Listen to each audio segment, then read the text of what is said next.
Glória a Deus. Minha sogra que falou para mim. Mas tem muita gente que não entende o que é estudar a palavra de Deus, né? Eu já falei isso aqui, mas o Mateus está começando hoje aí. Ele é membro de grandes amigos nossos, meu e da irmã Maria, que é o pastor Tiago e a pastora Fernanda. Gente boa, pessoal que a gente conhece de longa data. E a gente sempre fala, as pessoas confundem, né? Hoje nós vamos começar, tem o tema aqui, tá? É homilética e oratória para pregadores, tá? O que é homilética, né? A pessoa fala isso aí, parece coisa de comer, né? Às vezes aí come com ketchup, com mostarda, né, seu Ricardo? Homilética, que negócio é esse aí? Né? Só que homilética e oratória, tá? A homilética é a arte de preparar sermões, tá? Vou escrever ali do lado. Eu coloquei a senha aqui do Wi-Fi, vocês conseguiram colocar? Conseguiu acessar? Eu vou apagar aqui. Vou colocar aqui, ó. Tá? Homilética é a arte de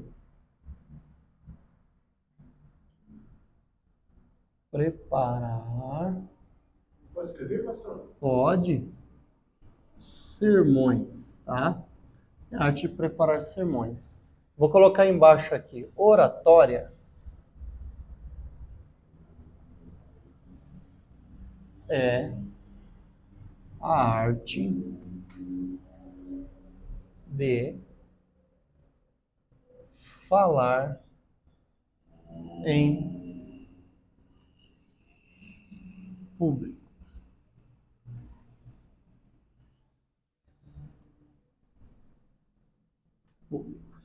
Tá? Vou colocar dois textos aqui para a gente fazer a leitura e começar. Êxodo 4, versículo 14. Depois a gente vai ler também Atos 18, 24.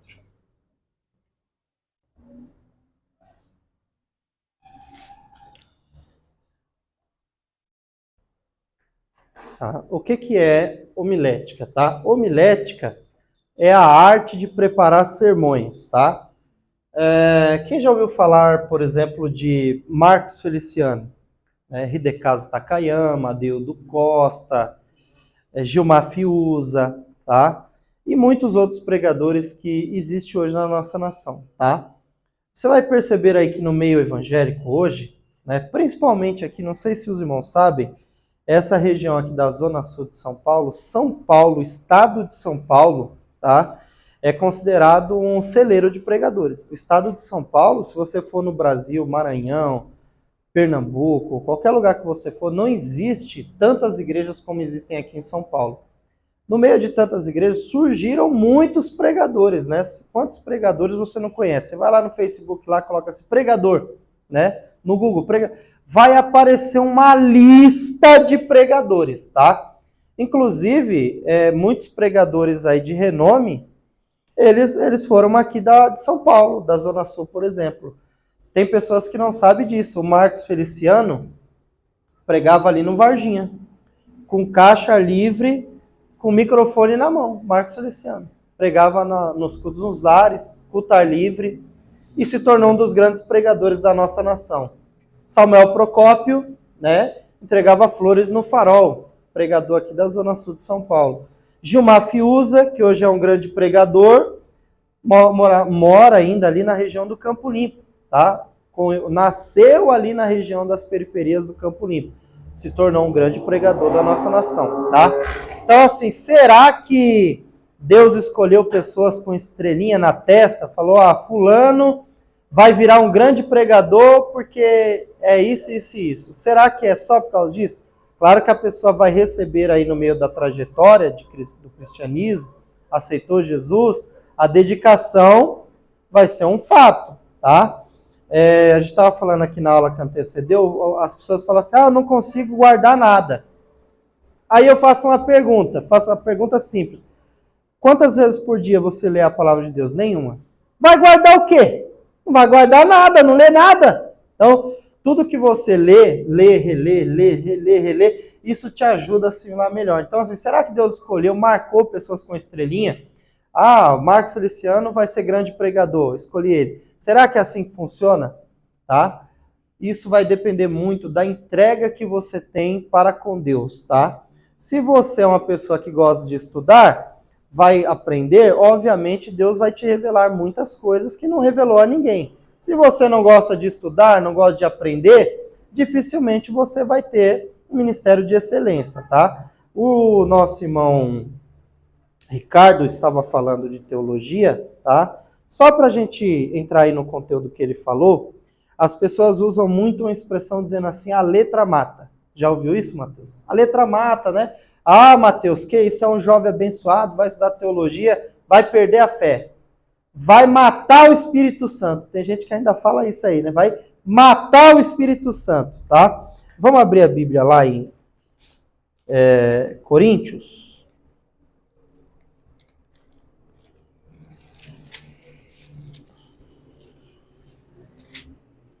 Segunda Coríntios, tá? Antes da gente começar, eu quero trazer aí uma questão sobre esse assunto aí que o nosso irmão Ricardo levantou.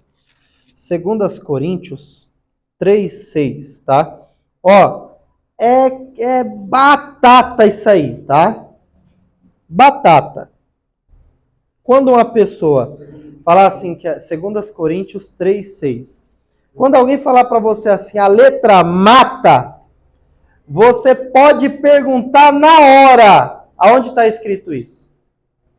Mas a pessoa pode estar com o Google lá, ela não vai saber te falar. Está escrito isso aí aonde que a letra mata? Ah, está na Bíblia, mas está onde? Tá? A Bíblia tem 66 capítulos, 31.173 versículos, 1.189 capítulos. Está escrito aonde? Porque se você está falando, tem que saber onde está, não é verdade?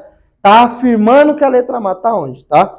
Então, gente, ó, dentro dessa matéria homilética e oratória, nós vamos aprender a usar a hermenêutica também, tá? O que é hermenêutica? É a arte de interpretar as escrituras sagradas.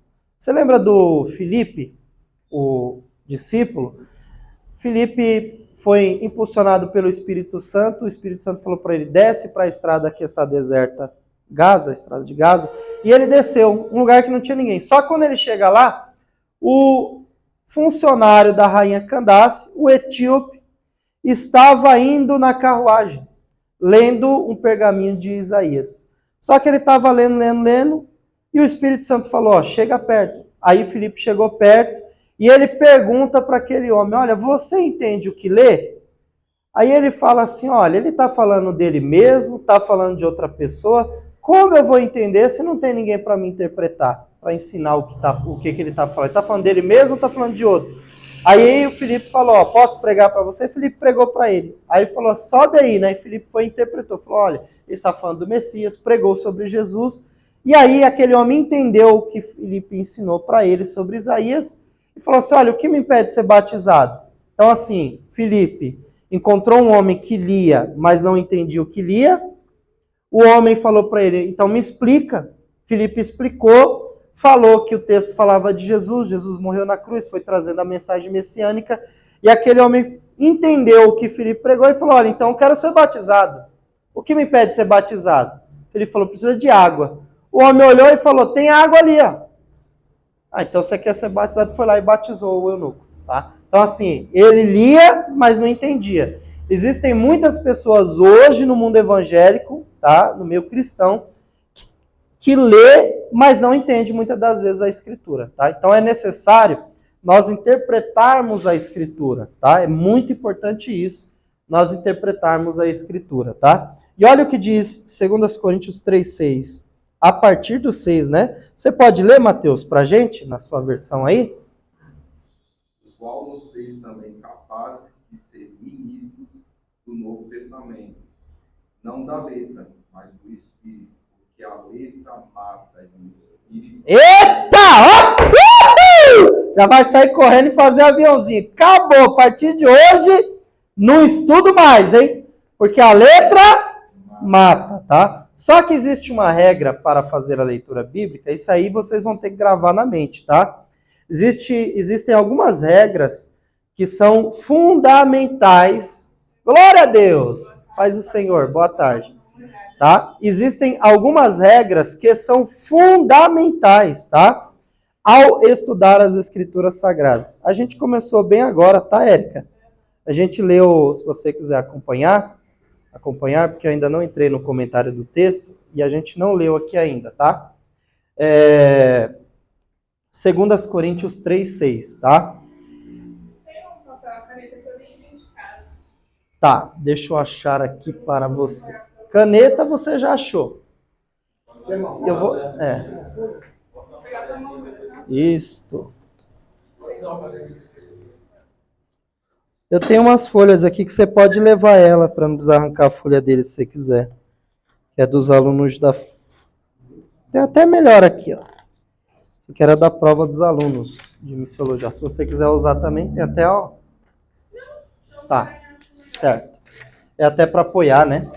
A gente abriu aí, ó, pessoal, é importante, tá? A gente lê PowerPoint e tudo. Hoje eu tô colocando PowerPoint porque o livro não chegou hoje da matéria. Só vou entregar semana que vem, tá? Mas, então, assim, o que tá na lousa aqui é o livro, tá? Só que eu gosto de escrever. Então, as aulas do médio de sábado, então traz caderno, traz caneta, traz Bíblia. Gente, eu sempre falo isso, não existe teologia sem Bíblia, tá? O cara fala assim, não sei o que, a letra mata. Existem dois tipos de teologia, tá, gente? É importante, é claro que quando a pessoa fala assim, a letra mata, já ouviu isso, Érica? Alguém fala assim, a letra mata? Tem muita gente que fala isso. Você vai estudar teologia, vai matar o Espírito Santo. Tem gente que ainda fala isso, tá? Por causa dessa passagem que diz que a letra mata. E aí a gente leu 2 Coríntios 3:6. O versículo 6, ele diz exatamente o que Mateus leu. Ó, o qual também nos fez capazes de ser ministro do Novo Testamento, não da letra, mas do Espírito, porque a letra mata e o Espírito vivifica, tá? Quando uma pessoa fala assim, a letra mata, você pode 100 a 100. Você pode perguntar onde está escrito isso, a pessoa não vai saber. É 2 Coríntios 3:6. Só que 2 Coríntios 3:6 não está dizendo que se você estudar, você vai perder o Espírito Santo. Não está dizendo. Está dizendo que a letra mata. Em que sentido, tá? A teologia, você tem algumas regras básicas, até para estudar a própria Bíblia Sagrada, tá? No português existe uma regra chamada regra do contexto. Quem já ouviu falar disso? Regra do contexto. O que é o contexto? O que vem antes e o que vem depois do texto que você está lendo. Isso é a lei do contexto. Um texto fora de contexto gera pretexto. É daí que surgem muitas heresias no meio evangélico. Então, assim, eu li um texto. Para mim entender o versículo 6, eu tenho que ler o 5 e eu tenho que ler o 7 também. Porque senão eu peguei um texto isolado e eu vou afirmar alguma coisa que está somente dentro daquele versículo sem entender o contexto, o pano de fundo histórico e assim por diante. Olha o que diz o versículo 7. Vocês irão me ajudar a interpretar esse texto aqui, ó. Esse é o ministério da morte, gravado com letras em pedra, veio em glória, de maneira que os filhos de Israel não podiam fitar os olhos na face de Moisés por causa da glória do seu rosto, ao qual era transitória. Como não será maior a glória do ministério do Espírito? Tá? Aí olha que interessante.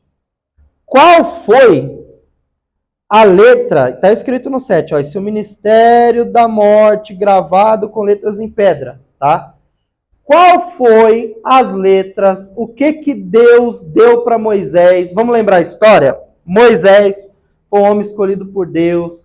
Ele vai tirar o povo lá do jugo da escravidão do Egito. Ele vai entrar no Êxodo. Lá no Êxodo, ele vai ter um encontro com Deus numa região geográfica chamada Horebe, onde tinha um monte chamado Sinai.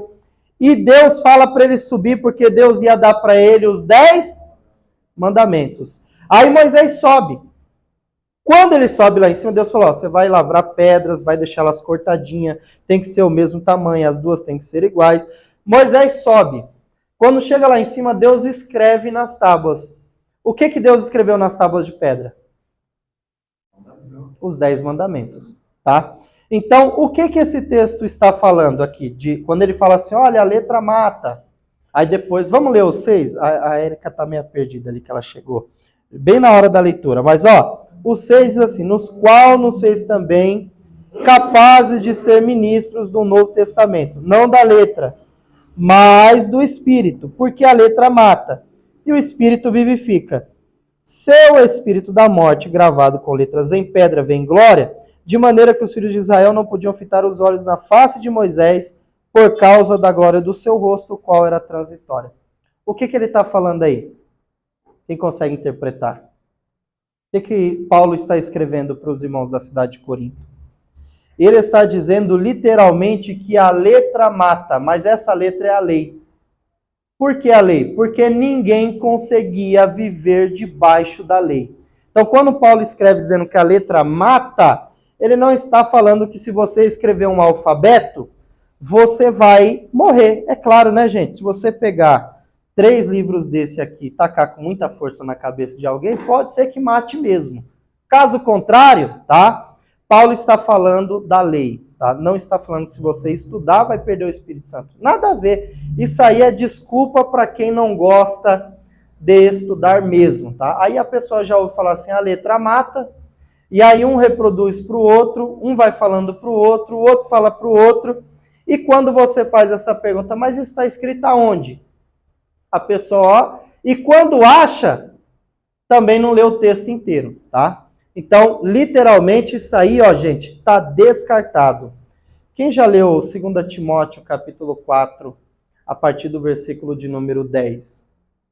Paulo começa a chegar e chega no versículo 16. Tem um texto muito conhecido, que você vai lembrar agora, ó, combati o bom combate, acabei a carreira e guardei a fé. Quando Paulo cita esse texto aí, ele está no finalzinho do seu ministério, ele faz um pedido para Timóteo, ele diz assim, Timóteo, procura vir ter comigo depressa, antes que venha o inverno. E ele dá umas instruções, as instruções dele para Timóteo é a seguinte, olha, traz os livros, principalmente os livros e a capa que deixei na casa de Carpo. Vou fazer uma pergunta para você, se você soubesse, Mateus, mãe Érica, Deus falasse assim para você, olha, misericórdia, longe disso, tá? Mas se você tivesse essa intimidade, tivesse feito tudo que Deus quer que você faça na terra, Deus falasse, ó, tal dia eu vou te recolher. No último dia, sabendo que Deus vai te recolher, eu, se fosse comigo, eu ia pensar, hoje eu vou comer aquele churrasco, vou comer aquele cuscuz com batata, só coisa que eu gosto. É o último dia, Deus vai me recolher. Agora, olha a preocupação de Paulo, ele sabe que vai morrer, está acabando os seus dias, mas Paulo fala para Timóteo, Timóteo, antes de eu morrer, é isso que ele está dizendo, eu quero que você me traga os livros e os pergaminhos. Os pergaminhos ali é uma referência aos livros da Bíblia, que eram escritos em pergaminhos. Aí, o que Paulo queria ler e estudar antes de morrer? Ele ia pregar para mais quem, se ele ia morrer? Mas mesmo assim, ele tinha uma preocupação de estudar a palavra, tá? Então, esse negócio assim de a letra mata, isso aí é desculpa para quem não gosta de estudar mesmo, tá?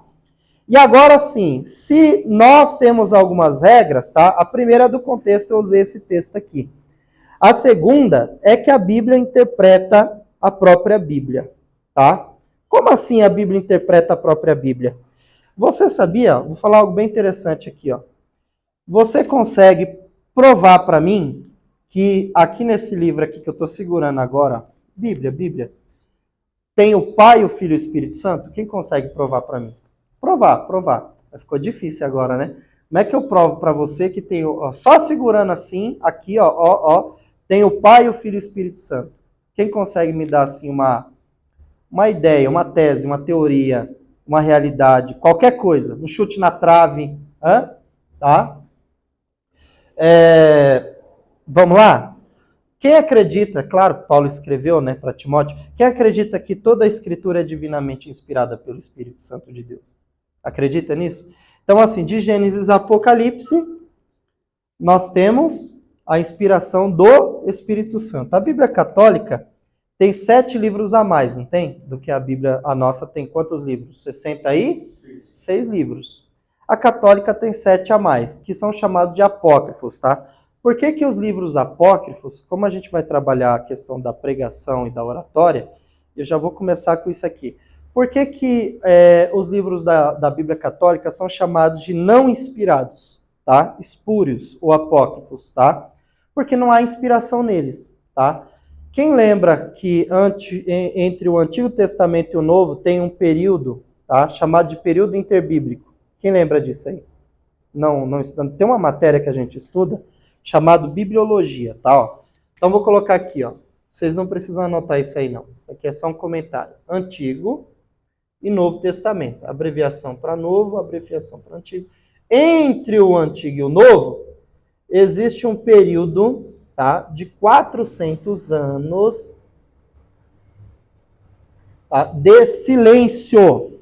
Tá? Ou seja, entre Malaquias e o livro de Mateus, não tinha quem fazia Deus revelar nada, tá?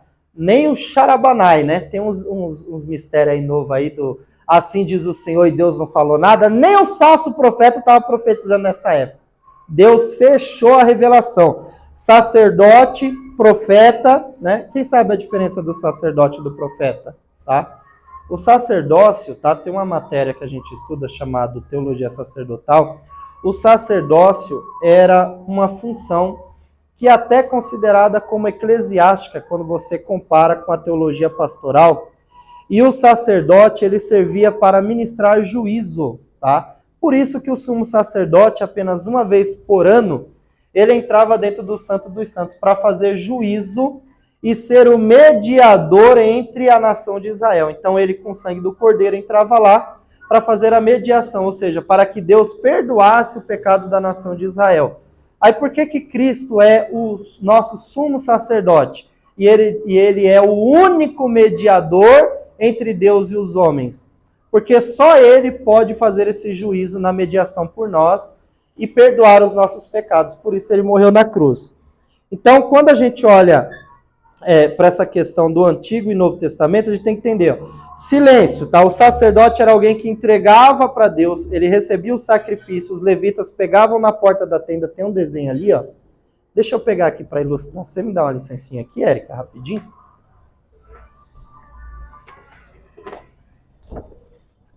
Ó, as pessoas que se reuniam ao redor da tenda do templo, era a mesma coisa, as pessoas iam sacrificar, elas entregavam para os levitas aqui na porta.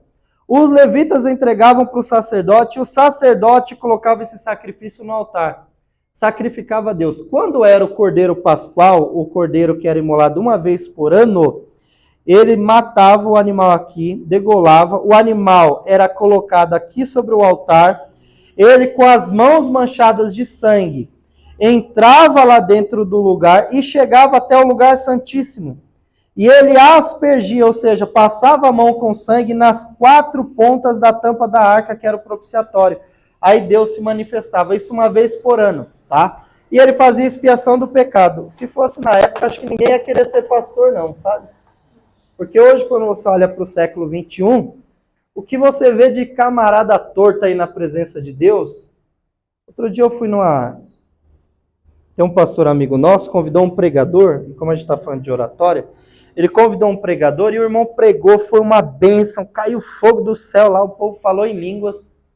E, resumindo, teve almas lá, acho que 6 almas aceitou Jesus. E aí acabou o culto, o pastor é sempre o último a sair, né? Acaba a festividade, aí tem que arrumar, já tira o lixo, limpa a igreja, aquela coisa toda. E ali na sua região tem uma padaria chamada Laranjeiras, né?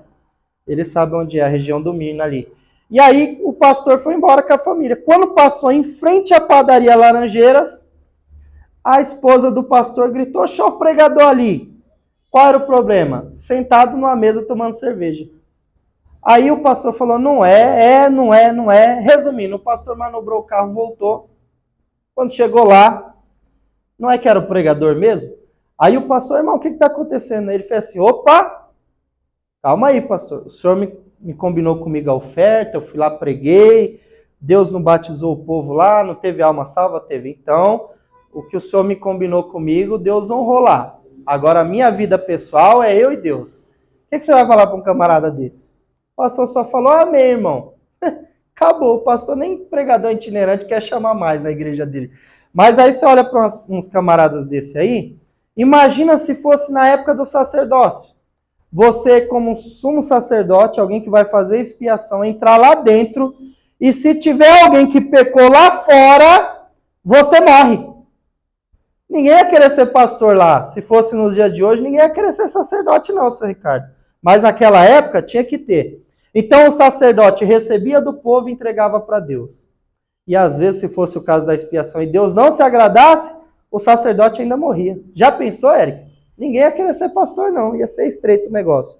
Mas aí o profeta, Navi, tá? O profeta, ele é alguém que recebe a revelação de Deus, Deus fala com o profeta, e o profeta vai anunciar o juízo de Deus, tá? Então o sacerdote recebe e leva para Deus, o profeta recebe de Deus e leva ao povo o juízo de Deus. É uma inversão, o sacerdote entrega para Deus e Deus dá para o profeta entregar para o povo. Nem o sacerdote entregando sacrifício, Deus não falava, no silêncio. Nem o profeta querendo profetizar, Deus não falava. Ainda tinha uma terceira opção. Quem já ouviu falar de Urim e Tumim? Você já viu quando você quer muito uma coisa de Deus, assim, você fica assim, Deus, usa o vaso. Aí Deus não usa. Aí você fala, vou abrir um texto lá. Tem uns irmãos que falam assim, Senhor, fala comigo, né? Aí abre a Bíblia, cai lá, repreensão sobre Tiro. Não é esse não, Senhor. Fala, Senhor. Aí vai até achar a caixinha da promessa, né? Já viu? Já aconteceu isso aí? Já aconteceu isso comigo quando eu era novo convertido, tá? Pra você falar assim, tá falando, não, já aconteceu comigo também quando eu era novo convertido. Aí a pessoa, ela não consegue, tá? E ela fica procurando uma confirmação de Deus, não é assim? Acontece, às vezes ora, Deus não responde, vai numa pregação, Deus não fala, e aí você quer uma confirmação. Aí você tenta alguma... Isso na época era Urim e Tumim, tá?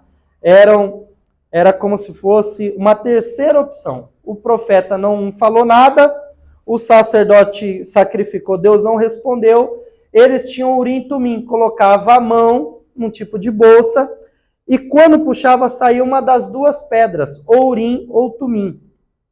Era uma confirmação, uma representava um sim e a outra como não.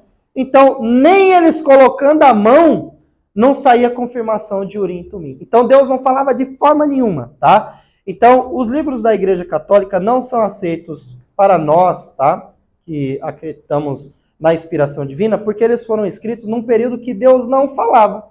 Se Deus não falava, não tinha inspiração. Se não tinha inspiração, o Espírito Santo não inspirou. Se ele não inspirou, para que você vai ler um texto que não foi inspirado por Deus? Tá? Então, esses são os 7 livros da Igreja Católica. Ficou para nós em 66. Mas qual é o legal? Eu disse que esse período é chamado período de silêncio. Vamos começar a trabalhar a pregação? Deus estava em silêncio, tá? Quem gosta quando Deus fica em silêncio? Se Deus falar para você assim, irmão Ricardo, a partir de hoje eu vou ficar em silêncio com você. E aí? É bom? Depende, né? Aí ele sai pelo meio, né? Nem sim, nem não. Depende, né? Depende, ele não vai nem para um lado nem para o outro, tá? Então, o silêncio de Deus para a nação de Israel não foi muito bom. Era não ouvir a voz de Deus. Olha para vocês verem como o silêncio é difícil. Quem lembra de uma mulher chamada Isabel na Bíblia? Tinha um esposo chamado Zacarias. Ela não podia gerar. Mas aí um dia o esposo dela vai lá no templo, né? Tá tendo a ordem de Abiatar, eles vão sacrificar, segundo a história ali havia uma grande quantidade de sacerdotes, a sorte caiu sobre ele. E só um sacerdote, uma vez por ano, tinha o privilégio, Érica, de pegar o incensário, o copinho com incenso, e entrar lá dentro, lá falando obrigado, Senhor, ia falando com Deus até a porta, até a tenda, voltava e acabou. Uma vez por ano alguém era escolhido fazer isso. Ele não sabia, ele é escolhido, a sorte cai sobre ele, ele entra lá. Ele não sabia, mas Deus já tinha marcado o encontro. Envia um anjo, só que quando o anjo fala com ele, o que ele fala? O anjo fala assim, olha, tua mulher Isabel vai gerar um filho, né? Ele vai ser o precursor, era o João Batista que ia nascer. A mulher era estéril, a mulher ficou em casa, ele foi para o culto, ele entra dentro do templo, Deus fala com ele, mas o milagre é para a esposa. Só que quando o anjo fala com ele, o que ele faz? Ele não acredita, não é? Aí o que o anjo fala para ele? Olha, porque você não acreditou, você vai ficar o quê? Lembra da história? Zacarias fica mudo porque ele não acreditou que Deus estava usando o anjo para falar para ele assim, olha, sua mulher que é estéril, ela vai engravidar, vai ter um filho e o nome dele vai ser João Batista. Aí as pessoas, mete o pau no coitadinho do Zacarias, não mete?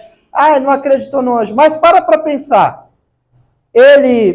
Se ele tinha ali, como a idade do sacerdócio para fazer isso era 30 anos de idade, se ele tinha 30 anos de idade, já tinha passado um período aí de 370 anos, antecedendo os 30 que ele tinha, que Deus não falava. Então, olha, o pai dele nasceu, ele era de linhagem sacerdotal, o pai dele era sacerdote. O pai dele nasceu, Deus não falava. O avô dele nasceu, Deus não falava. Então, olha, 400 anos, 4 gerações, ele é a quinta. 400 anos, ele entrando na quinta geração, ele vai na casa, mas há 400 anos as pessoas entram no culto e não sentem a presença de Deus. Quem já foi num culto aqui que você entrou lá na igreja lá e era uma igreja que você foi visitar, algum lugar, de repente você chegou lá e você ficou assim, meu Deus do céu, que vontade de ir para casa. Já participou de um culto desse, Eric? Você chegou lá, o irmão cantando, depois o irmão pregou, encheu linguiça, enrolou o negócio, e você olhava para o relógio e falava assim, meu Deus do céu, o que eu vim fazer aqui hoje? Já aconteceu? Fala a verdade.